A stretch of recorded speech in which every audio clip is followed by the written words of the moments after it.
Radio Pulpit, 657 AM, your daily companion. The true meaning of Christmas is what we're talking about today. Now, Christmas is one of the most loved and celebrated seasons in the world, yet many people are still unsure about its true meaning. We see lights, hear music, exchange gifts, and enjoy family meals. But Christmas goes far deeper than decorations and festivities. It is about God entering human history in a personal, life-changing way. And yes, we know Jesus was most likely not born on the 25th of December. The early church chose this date as a special day to celebrate and remember his birth. The exact date is not the focus. The meaning of his coming is. Now, in today's program, we'll explore what Christmas really means, why it still matters, and how it can transform our lives today. And to discuss that with me today, I've got Dr. Henri Weidemann. Good afternoon, Dr. Henri. Good afternoon, Lukho. It's good to be with you today. Now, let's start off, I need clarity on this one, Dr. Henri. If Jesus was not born on the 25th of December, why do Christians celebrate Christmas on that day? Christians celebrate on 25 December because the early church selected the date to honor the birth of Christ in a clear and a public way. It had a lot to do with the culture of the day. You know, like even today, when we look at our culture and many cultures around us, we as believers, we can choose to accept the culture as it is, we can reject the culture, or we can choose to sanctify it. And in some way, that's exactly what the early church did. They chose to sanctify the culture of the day and make the day, 25 December, the day to celebrate the birth of Christ. The exact date was never the main issue. The importance is that he came. So to celebrate his birthday on 25 December gives believers around the world a shared moment. Look, like a day to focus. You know, it's some time to say, well, we know it's not the exact or the real date, but it's a date on which we can focus on the time when Christ was born, when he became human, and that the time when the true light came into the world. It is a symbolic date in many ways, but it points to a very real event, the birth of Jesus Christ, our Savior. Interesting, because I had a discussion with somebody just about this the other day. Now, what is the true meaning of Christmas? Let's get into that part, because I think that's the more interesting part. Yeah, that's what it's about, actually. It's not about the date, but it's about what is the true meaning. So the true meaning of Christmas is that Christ came to us. He came to the world, and you'll remember even the angel said, Emmanuel, you must call him Emmanuel, Yep. which means God with us. And that's the essence of Christmas, that Christ came, God sent his only Son, not to be distant and to be silent, but to step into our world, in our real world, our everyday world, and to come with love and humility and purpose. The birth of Jesus is God's declaration that humanity is not forgotten. God has not forgotten us. He sent his Son. So it's about salvation. It's about hope. It's about reconciliation and God's desire to come and restore our broken relationship with him. It's not mainly about gifts, I know, for many of us, especially our children. True. And when we were young, it's all about the gift. Yeah. And we also should teach our children that. It's not about the gift under the tree, but actually the greatest gift of all time, and that's Jesus Christ himself. So whatever gift I can give my child or my grandchild is just a reminder of the greatest gift of all, Christ who came to be with us, Emmanuel. And that's the essence of Christmas. Yeah. I love the sound of that. Now, how does Jesus' birth bring hope to people today? Yeah, Lukho, I think the birth of Jesus brings hope because it provides the understanding that God understands us. God cares about us. He's not somewhere distant, far away, you know, like a Not person. some untouchable figure. Yes, in some untouchable, up there, very high. No, he's understanding of us. He came to our world.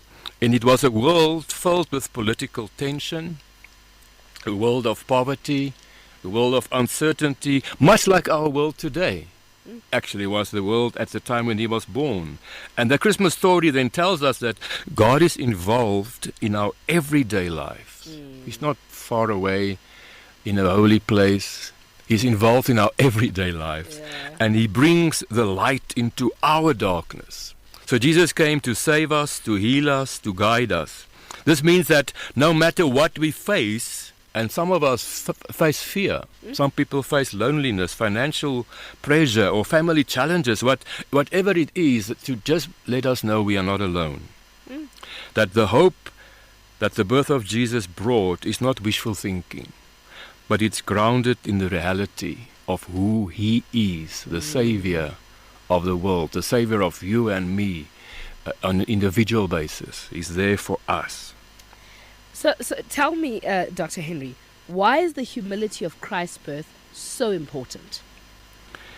Well, you think of the birth of Christ, and we all know the story, born in a manger, amongst animals and all those things. And he could have entered the world in a different way. He could have entered the world with power. He could have entered the world with wealth and royal ceremony. If you just think of the birth of the royals of our time and how that looked. But instead, he was born in a humble stable to ordinary people. And that shows to us, again, the heart of God, that he meets us where we really are, not where we pretend to be. Hey. Yeah, so his humble birth teaches us that greatness in God's kingdom is found in serving, not to be served. I mean, he was the example of servanthood, of being a servant. And he even said later on that he came not to be served, but to serve. It also reminded us that God works through ordinary people, through you and me, and in ordinary places. And like the place he was born in, not a palace, but a stable. So the humility of Jesus' birth invites us to open our hearts to him. No matter our background, no matter our status, no matter our past, he's there, he's the Savior for all of us. Yeah. And he came to us in that humble way, I think, to underline that. He's the Savior for us all.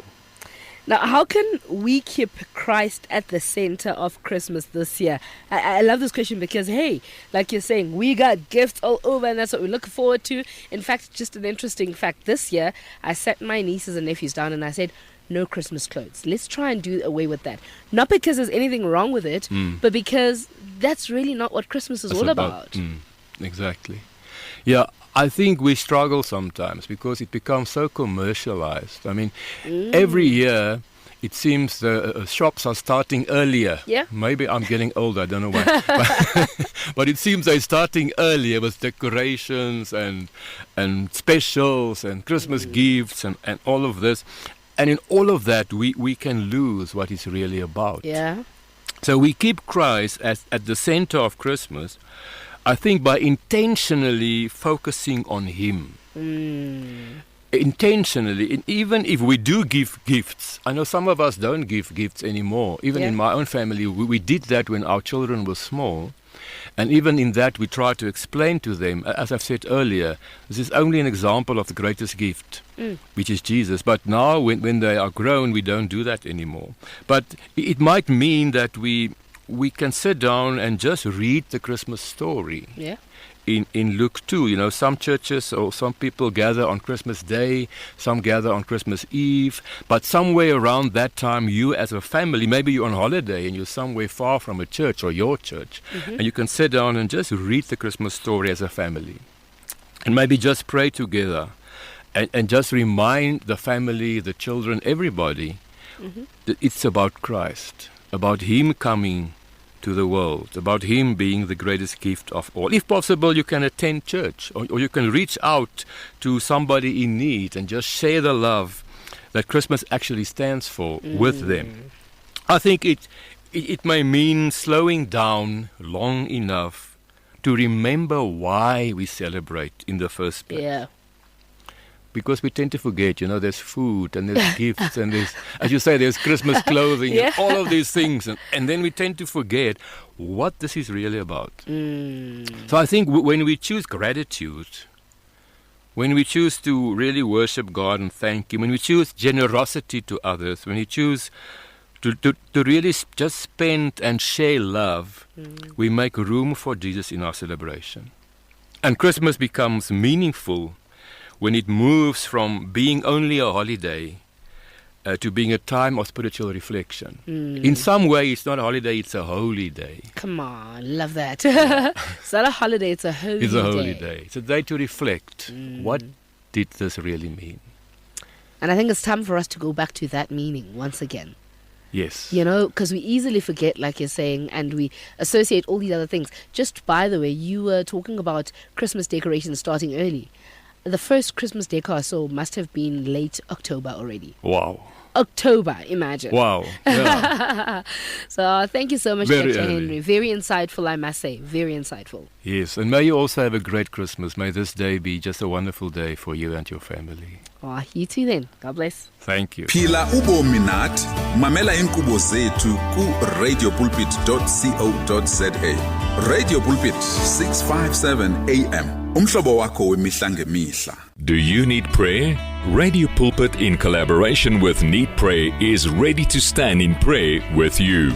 Contact us today with your prayer request at 012 334 1222 or WhatsApp us on 067 429 7564. You can also visit us on radiopulpit.co.za for your online prayer request. We will faithfully pray with you.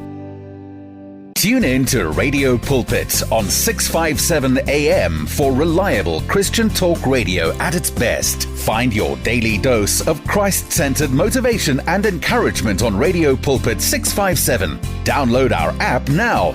Tune in to radiopulpit.co.za or find us on DSTV Audio 882 and OpenView 607.